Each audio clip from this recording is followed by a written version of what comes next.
El vídeo que voy a emitir a continuación no es un secreto.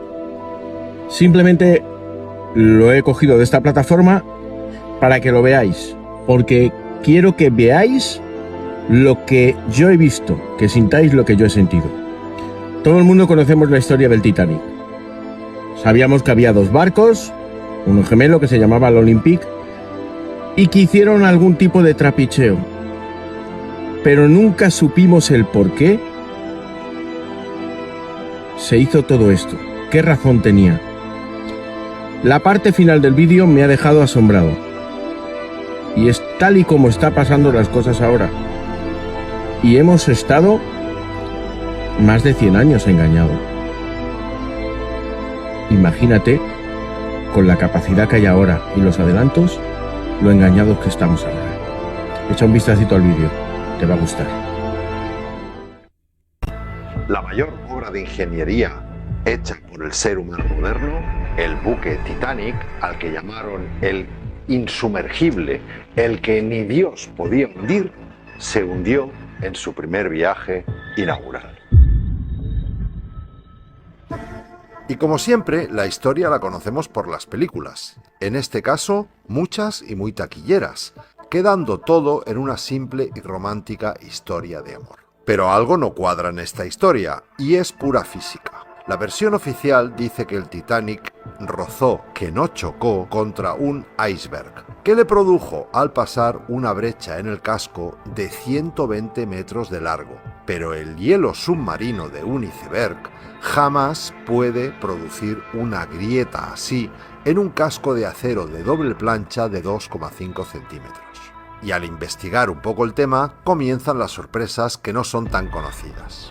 El Titanic tenía un hermano gemelo, pero menos lujoso, que se llamaba Olympic, fletado unos meses antes, los dos propiedad de JP Morgan. El Olympic, ya funcionando y capitaneado por el mismo capitán Smith, que sería después el capitán del Titanic, tuvo un duro accidente con un buque de guerra inglés, lo que le causó daños estructurales graves e irreparables que lo convertían casi en producto de desguace.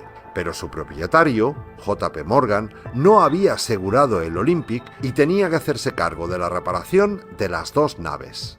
En Breakfast, en 1911, estuvieron los dos barcos juntos en el astillero y en esos meses les cambiaron el nombre a los cascos, añadiendo una cuarta chimenea que no funcionaba y decoraron el Olympic averiado para que suplantara al Titanic. Y en el famoso viaje inaugural salió el Olympic averiado y escorado, haciéndose pasar por el Titanic. Con esto, la compañía de seguros cubrió la operación con $5 millones de la época y el auténtico Titanic siguió navegando bajo el nombre del Olympic hasta 1935. Curiosa historia, ¿verdad? Pero esa no es la única sorpresa, ni mucho menos. Porque 5 días antes que el Titanic salga un buque llamado SS Californian, del mismo propietario, JP Morgan, cargado tan solo con mantas y jerseys, y que se quede anclado en el punto donde iban a ocurrir los hechos,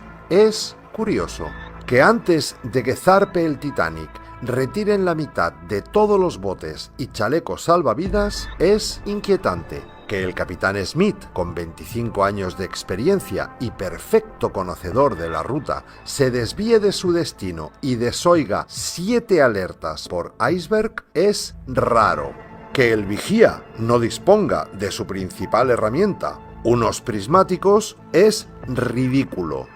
Que la radio del barco deje de funcionar unas horas antes es improbable. Que se equivoquen y lancen bengalas blancas, que significan celebración, en lugar de bengalas rojas, que son la señal de SOS, es tonto. Que en un viaje inaugural cargado de periodistas nadie hiciera ni una sola foto de la tragedia es absurdo. Pero que el hielo corte el acero es imposible, pura física. Y bueno, pensaremos, ¿todo este montaje para hacer una trampa a la compañía de seguros?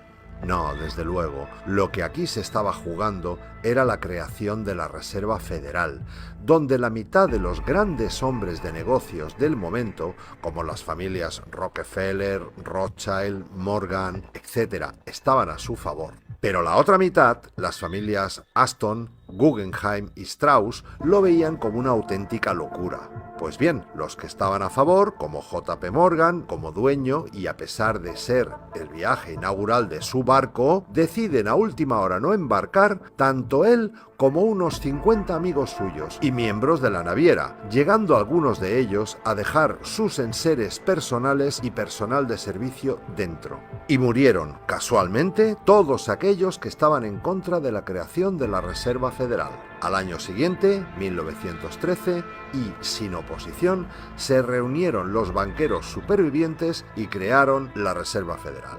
Y al año siguiente, 1914, se inició la Primera Guerra Mundial, financiada en sus dos bandos por la propia Reserva. Pero llega el momento, en 1985, en que encuentran el Titanic a 3.000 metros de profundidad y... ¡oh, sorpresa! Resulta que no tiene ninguna brecha de 120 metros, sino que tiene varios agujeros de entre 1 y 50 centímetros producidos al parecer por varias explosiones que se produjeron desde dentro hacia afuera, y en las hélices el nombre de Olympic. La sorpresa final nos la llevamos cuando existe un libro, además llamado Titán, de Morgan Robertson, describiendo al milímetro lo ocurrido en el Titanic, pero escrito 14 años antes. Bueno, a ver si ahora alguna productora se digna a hacernos una película más creíble sobre lo que pasó, a fin de disiparnos las grandes dudas que tenemos todos sobre el hundimiento del Titanic.